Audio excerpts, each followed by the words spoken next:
안녕하세요. 산업시크릿 시청자 여러분. 지난 시간에는 상표 제도에 대해서 알아봤습니다. 이번 시간에는 저작권 제도에 대해서 알아보겠습니다.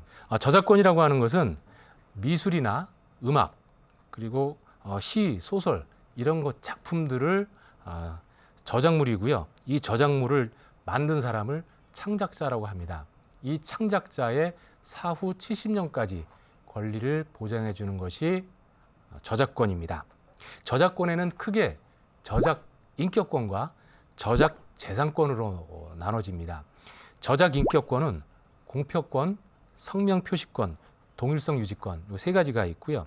저작 재산권에는 복제권, 그리고 공연권, 공중송신권 등등이 있습니다. 참고로 저작 인격권은 양도가 되질 않고요. 저작 재산권은 양도가 가능합니다. 그럼 저작물이 뭐냐? 저작물의 개념을 좀 알아봐야 될 것 같습니다. 저작물은 사상 또는 감정의 표현으로서 창작성이 있는 것을 얘기합니다. 창작성은 단순히 남의 것을 모방한 것만 아니라면 다 인정이 됩니다. 그래서 초등학생이 만든 작품이건 성인이 만든 작품이건 상관없이 다 저작물로 취급합니다. 저작물은 그리고 표현된 것이라야 합니다. 아이디어만 가지고는 저작물이라고 할 수가 없습니다. 그 아이디어를 표현해야지만 저작권으로 보호가 가능합니다. 요리책을 복사하는 것은 저작권법에 위배되는 거죠. 그렇지만 그 요리책에 있는 요리 방법을 가지고 요리를 하는 것은 저작권법에 위배되지 않습니다. 보호되는 저작물은 말씀드렸듯이 어문, 음악, 연극, 미술 같은 저작물이 되겠고요.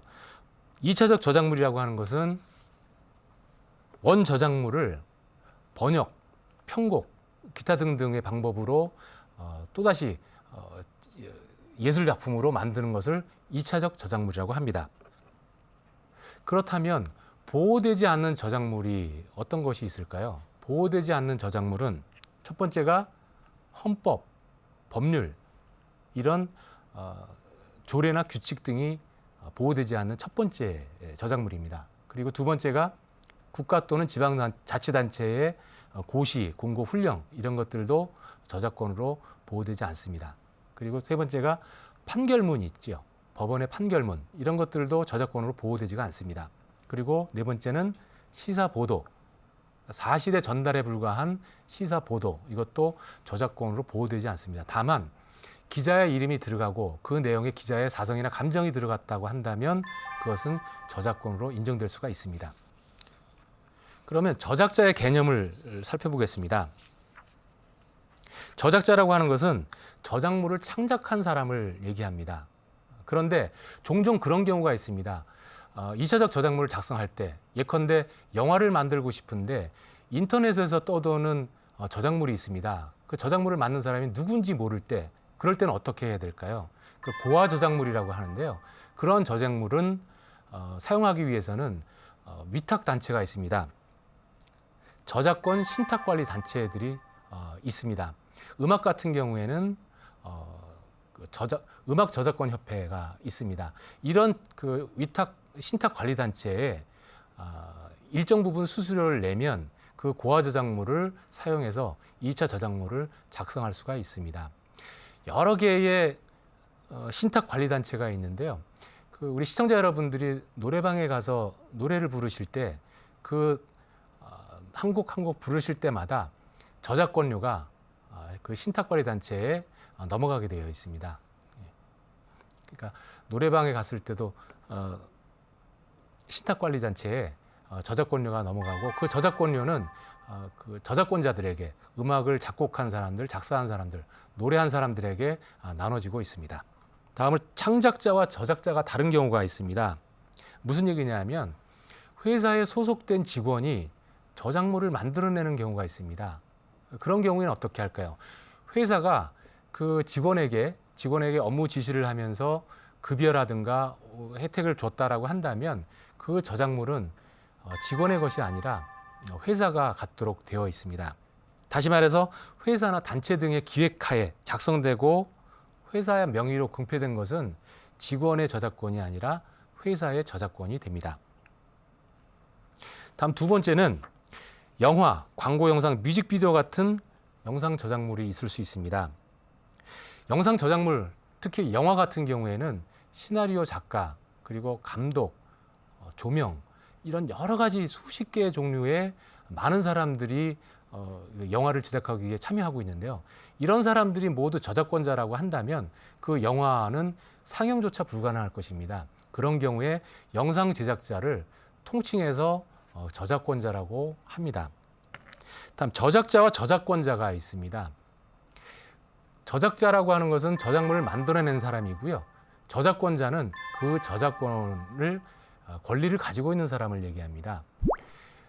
저작 인격권에 대해서는 양도가 불가능하다고 말씀드렸습니다. 그것은 저작자의 고유한 그 본질이기 때문입니다. 하지만 저작 재산권은 복제권이라든가 공연권이라든가 이런 것들은 충분히 일정 금액을 받고 다른 사람에게 양도할 수 있는 권리이기 때문에 양도가 가능한 것입니다. 그래서 저작자와 저작권자는 다르다는 것입니다. 그렇다면 저작권의 보호 기간은 어떻게 될까요?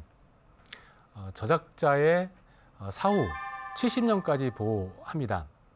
일명 저작권법은 미키마우스법이라고 합니다.